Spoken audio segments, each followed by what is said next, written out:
Final Fantasy is a series that continues to evolve. It is a series that continues to innovate in its systems, and in today's video, I'm going to be ranking every Final Fantasy battle system. So with that all being said, what is up guys, Jen here, hope you're all doing well. Welcome back to the channel. As always, got you covered with timestamps, so if you want to skip this tier list video to certain sections, to your favorite Final Fantasy, let's say, feel free to do so, whatever floats your boat. You can even skip to the end and see the end of the tier list and see where I ranked everything. But before you do that, just allow context from what I said to why they have been ranked. We may differ in opinions, so let's talk about it in the comment section below. That aside, please support the channel by hitting the like button, and if you like the content that you are seeing, please consider hitting that subscribe button. Now, before we dive in, allow me to explain how we are ranking these battle systems. I decided to not just do the battle system, but kind of like the level up progression system that comes alongside it. For example, Final Fantasy X, we have a very innovative battle system of where we can see where turns are going to be happening, and we can do certain things that can influence that turn list. For example, if we cast slow, or we cast haste, or we end up KOing someone and they're out of the party, it kind of manipulates how that is going to hit, and you have to plan ahead. But also we have the sphere grid, so we are ranking those together. Another example would be Final Fantasy III. It would be its job system. So that's how we're going to work it out, and that's how we're going to rank these. It gives a bit more talking points when we dive into it, but we're essentially ranking the systems, the battle system and the progression system of every mainline Final Fantasy.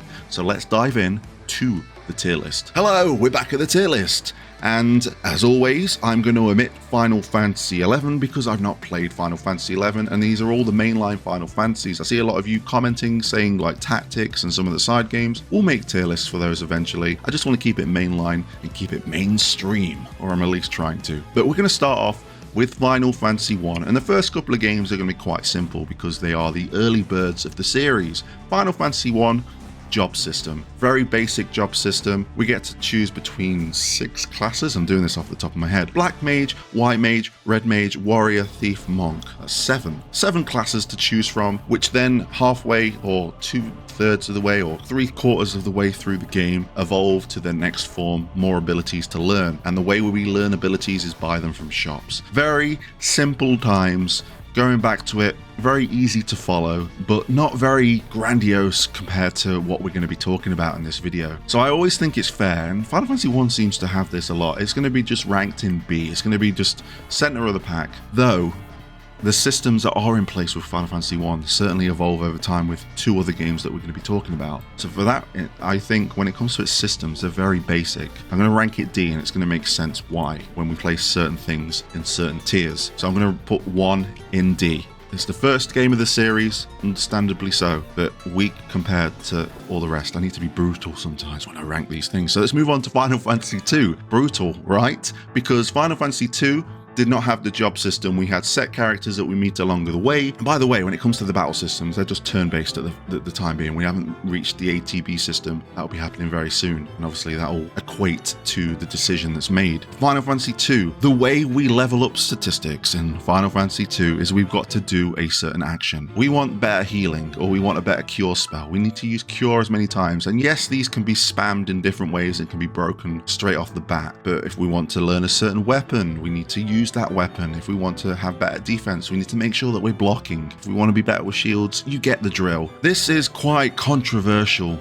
and I think a lot of people are in the camp of like Final Fantasy II's progression system is whack. I recently played Final Fantasy II as of last year as I'm going through the platinums, and I enjoyed breaking the game. I guess I can't rank that on the fact that I enjoyed breaking it. It's there to be broken. There'll be more Final Fantasies that can be broken that we're going to talk about. But Final Fantasy II isn't great if you don't know what you're doing. I don't think it's very beginner friendly when it comes to its systems. So I think it's got to join number 1 in D.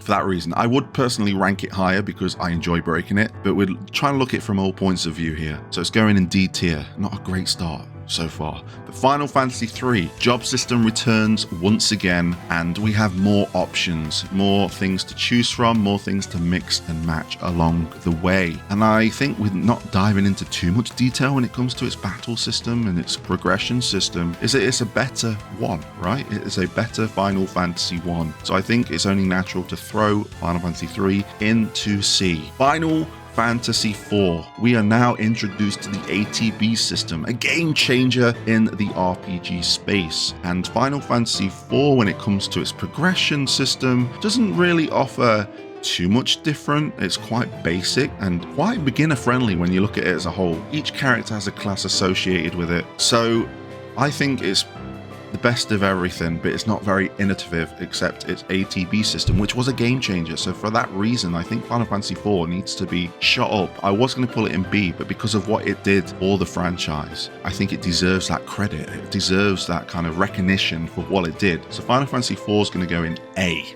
tier. Final Fantasy V.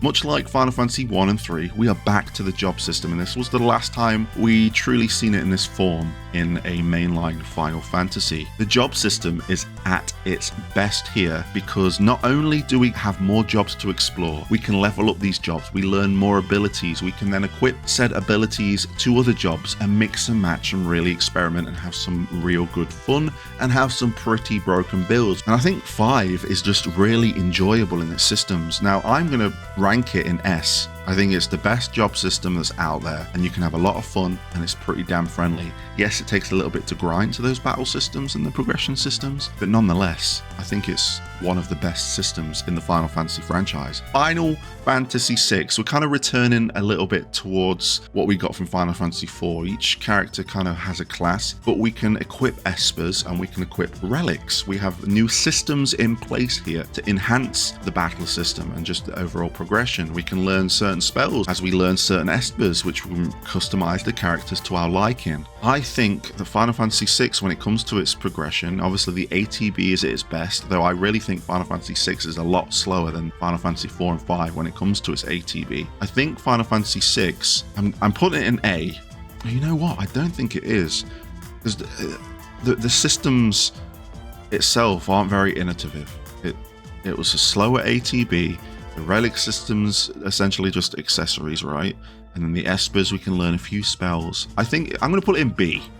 I'm going to put it in B. Final Fantasy VII. Again, an evolution. We move on to 3D, but its battle system is, again, an evolution of the ATB. But its progression system, the materia system, is something you can have a lot of fun with. We can combine a lot of things together. We want to attack everyone with a certain magic. We have the all materia. We want to use our attack 4 times. We have the 4 times cut materia. But we also have the ability to summon as well. And not only do we have materia that gives us certain abilities, but they also affect our stats. If we really dive into it, we can be very thoughtful and strategic in what we want to do. Though a lot of people will go for the same materia when playing Final Fantasy VII. I think overall the materia system's great. I think materia system, you can't fault it, and I'm going to pull it in S tier. I'm going to pull it along with 5, but I still think 5 is the best because I really like the job system it presents.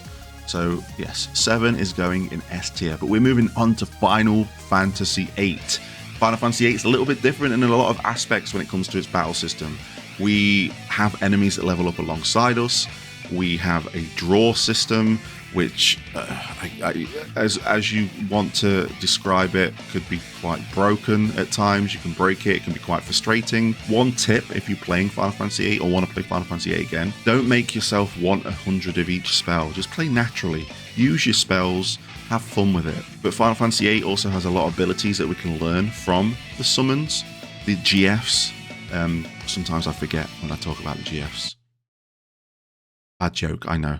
But Final Fantasy VIII also has the junction system, which again is very infamous for the junction system, right? It can be broken, much like what Final Fantasy II can be. But I really think that Final Fantasy VIII isn't as bad as everyone makes it out. I think Final Fantasy VIII is a steady B. A lot of people might rank it lower or higher. I'm picking the middle ground here because I like Final Fantasy VIII. The way I play Final Fantasy VIII now is that I don't get 100 of everything. I still junction magic to certain like status elements, and I do it to certain statistics, but I don't go out my way to get 100 because that spoils the fun of experimenting and seeing what's best in your inventory. So Final Fantasy VIII goes in B tier behind Final Fantasy VI. I think it's a fair place to put it. Final Fantasy IX. Now, Final Fantasy IX is a bit of a return to form. The battle system, a bit sluggish, but that's a system thing, right? It's not really because of the game itself. It's very high in its animations, which makes the battles even longer. But what we have is I forgot to mention like limit breaks for Final Fantasy 7 and 8. I guess that kind of intertwines with things as well. Should I shuffle it around now that I've remembered? Or not? I know, we'll leave it. Final Fantasy 9 has the trance system, but you can't control it, so that definitely downgrades it in terms of its battle system capabilities. But we have an ability system. It makes equipment worth keeping around before you upgrade to the next new shiny thing. We could learn various abilities that will really help us out, and I think it's quite innovative, and I like the fact, again, that it gives you a bit more thought process into what you equip and when you equip it. So 9, I'm going to put in A tier in front of Final Fantasy IV, because I think there's a lot to it. There's a lot of abilities you can learn that can help out, that can block certain status elements, and it's a good progression system nonetheless. Final Fantasy X. I'm going to put this straight in S tier with not much explanation, and I'm going to go into the explanation why. I think it's the best system so far. I can't remember the official name. I don't know if it's like a situational system, but essentially the way that works is based on stats at first, but it's also based on what you do during battle, or if someone's eliminated in battle, or if you cast haste or slow.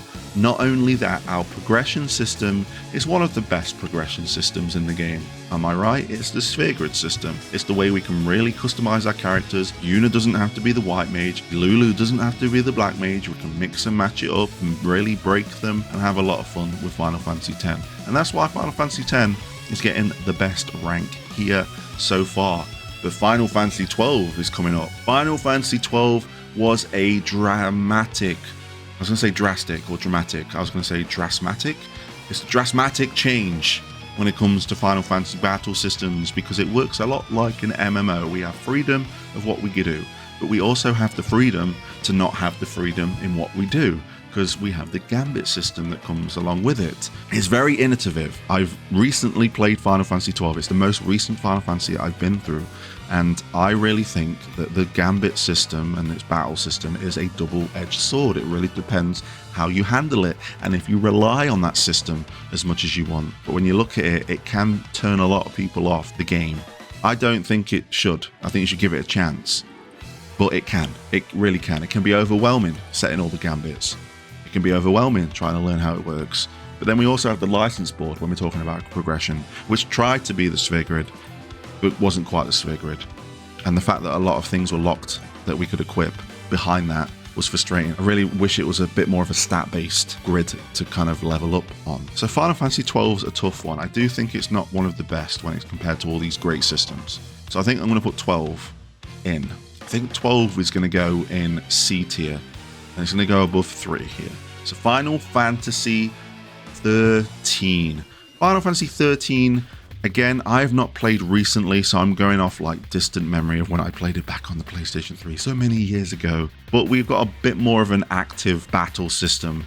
We can auto it. We can rack things up, stack things up, however you want to describe it. We have the paradigm shift as well. We have the staggers that we can do. Final Fantasy 13 is a bit all over the place when you talk about it, but when you go into the game, you can really make it work.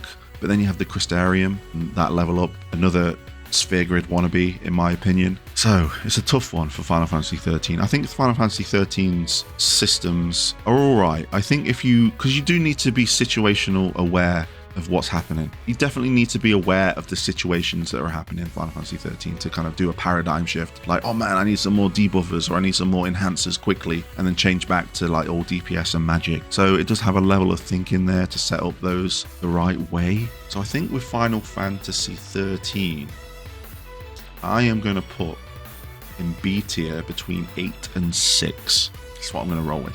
Final Fantasy 14.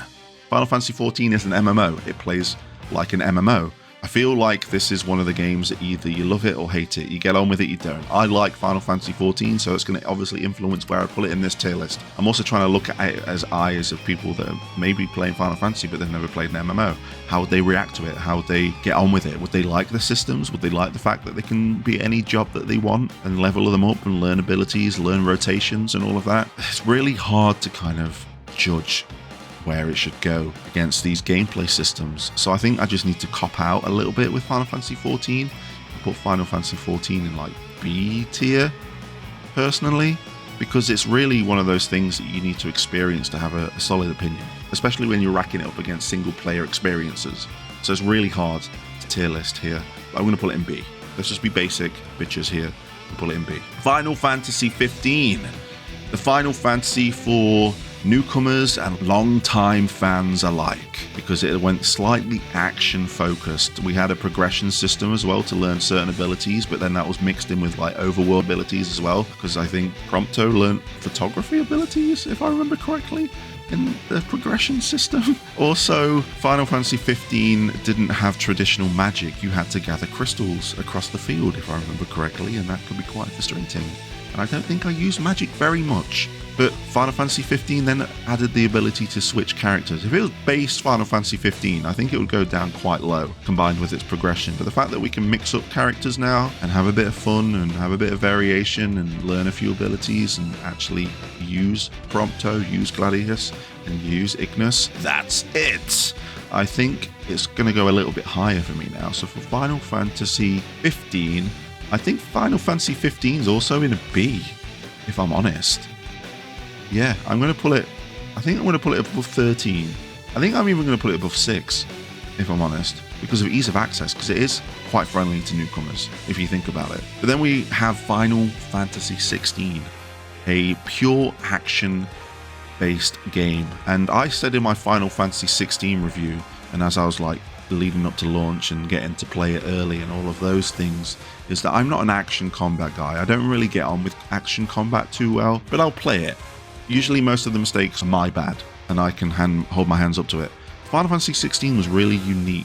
Like, it really had some systems there for those people that like games like Devil May Cry. But also, we had rings and accessories that we could use to really help us out for us newbies.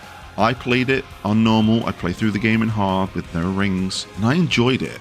Like the progression system as well, learning all of the icon abilities as you collect them, very satisfying using new abilities, trying to think what combat is going to be like with what combinations you've got. But Final Fantasy 16, I know that a lot of people didn't like when they've played all the Final Fantasies before it. But for me personally, I enjoyed 16's combat. I enjoyed its battle system, I enjoyed its progression system. But I don't think it's on par with these A's, and I certainly don't think it's in S. So I think I'm going to put it at the bottom of the barrel here, at the bottom of A tier. And that's what I'm sticking with. They are the rankings above me. Do you agree? Let me know. It's a bit of a tricky one. Battle systems, progression systems merged into one for this video. But I think I've got a decent ranking there. You can see that it's evolved with time, and I'm really interested to hear your opinions. Do you agree with me? Tell me why I am wrong, because some people really enjoy that kind of thing. But I welcome opinions. I've shared mine, so I'm loving the fact that I get to hear yours. Thank you for tuning in with me in this tier list video. If you have any ideas of what I should be ranking next, because I bet a lot of you were expecting endings next, let me know some ideas in the comment section below. I've got a good handful of ideas, but I welcome them. But please, again, leave a like on the video if you enjoyed the content. If you want to stick around, please hit the subscribe button. And until next time, I'll catch you on the flip side.